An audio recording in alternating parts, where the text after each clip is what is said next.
Bater um papo agora com o jornalista Sérgio Saraiva, ele que também é conhecido como Pantera, e ele faz parte da história do Partido Verde no estado do Rio Grande do Sul. Inclusive foi citado, Sérgio, um trabalho de conclusão há pouco, de um curso de publicidade e propaganda, dentro da história do Partido Verde. Eu gostaria que tu falasse para mim um pouco da tua participação nessa história. Eu acho que eu não sou um dos precursores do Partido Verde no Brasil, no Rio Grande do Sul. Talvez no Rio Grande do Sul um pouquinho, mas eu entro meio tarde, 90. Não que não houvesse motivo antes para estar fazendo parte, para estar, vamos dizer assim, pegando uma bandeira política em cima da questão ambiental, que já vem, está presente na minha, vamos dizer assim, na minha compreensão da vida há mais tempo, né? Sou daquele tempo dos loucos, né? Dos precursores aí da questão ambiental, que hoje são consagrados, né? Porque a loucura deles hoje se demonstra como clarividência, né? Como clareza, como lucidez, né? Na medida em que se vê a crise mundial terrível, né? A crise ambiental que está terminando com o nosso planeta, né? A gente está vendo uma crise profunda, né? Estamos num limiar, né? Ou mudamos de comportamento, ou deu para nós, não tem mais saída. Toda essa questão de lá, né? E em 90, talvez por causa das figuras que o Partido Verde conseguiu agregar no Brasil, me interessei, né, também em compartilhar desse trabalho. Participei de uma eleição como candidato a deputado federal. Sabíamos que não tínhamos condição nenhuma material para obter uma votação expressiva, mas para nós, o grupo que se formou com a gente no Rio Grande do Sul, gente muito boa até hoje, a gente achava que valia a pena, quer dizer, usar esse palanque. A ideia do PV era essa, usar o palanque da política para passar adiante toda a nossa preocupação com a preservação do nosso meio onde vivemos, né, do nosso meio ambiente. Então, estar no PT, fazer parte do PT e levar adiante as nossas ideias, as bandeiras do Partido Verde, era uma decorrência da consciência que tínhamos na época, né? Não tenho boa memória, né, dessa militância, porque isso afeta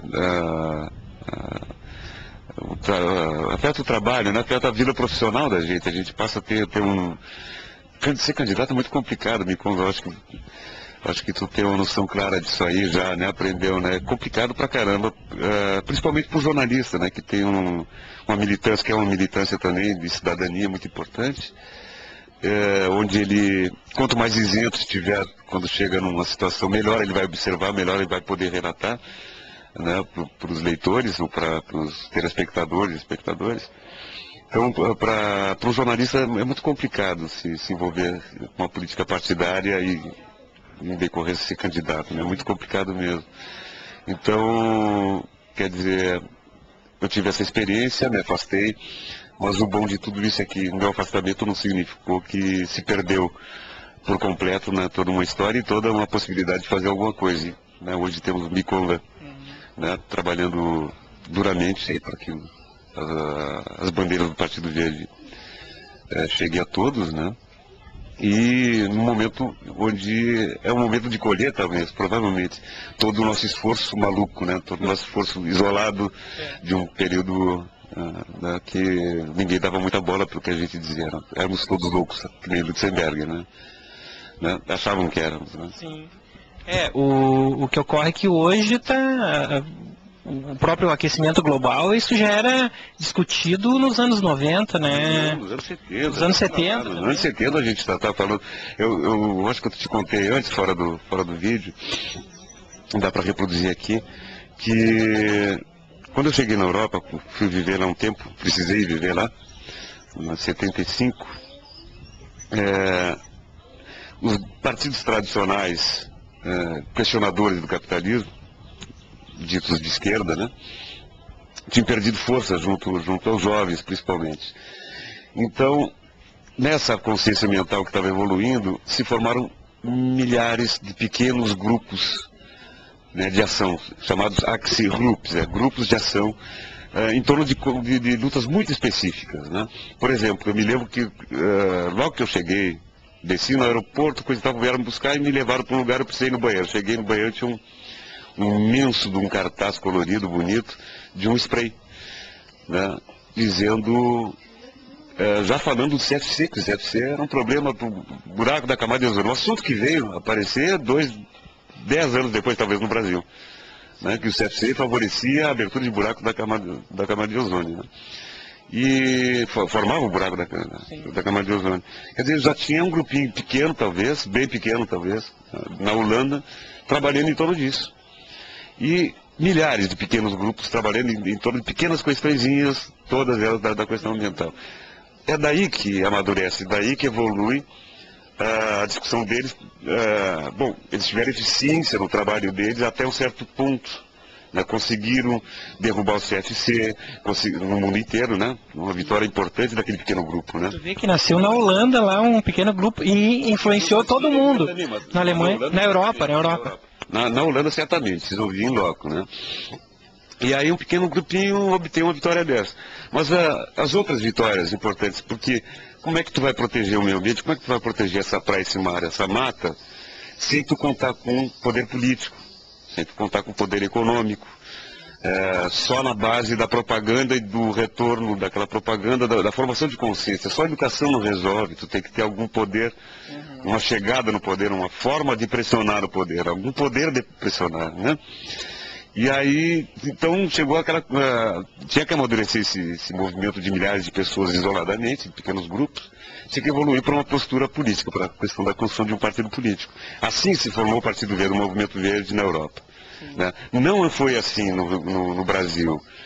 Né? O Brasil, às vezes, ele é obrigado a atalhar, né, certos processos históricos. Né? Então, ele não forma pequenos grupos, milhares de pequenos grupos, primeiramente para depois descobrir a pólvora de novo e depois de fazer um Partido Verde já enquanto resultado de um movimento mais sólido, mais consistente. Sérgio, assim, uma das coisas que foram identificadas nesse trabalho foi assim, esses grupos ecológicos, cada um puxava um pouco para um lado e tinha um certo receio da politização, né, ou de se criar um partido com a causa ambiental, né? E se sabe que através desta criação, porque hoje está tudo como tu acabaste de falar, o poder está na política de decidir se vamos para cá, se vamos para lá. Então, essa briga no estado do Rio Grande do Sul aconteceu, né? Eu acho que qualquer um vai perceber que não há como você agir com força suficiente para impedir hoje o desmatamento da Amazônia sem tu ter algum poder político, sem tu buscar lutar por ele. Não tem. Sem o Estado intervir, não há como defender a Amazônia. E como você vai fazer o Estado, né? Não é o governo, o Estado brasileiro, intervir com força, com definição, com decisão, né? Para impedir o desmatamento. É ter um poder político, não tem como. Por isso é necessário, é obrigatório existir um Partido Verde. É obrigatório existir um setor verde no PT, é obrigatório existir um setor ecologista não sei aonde.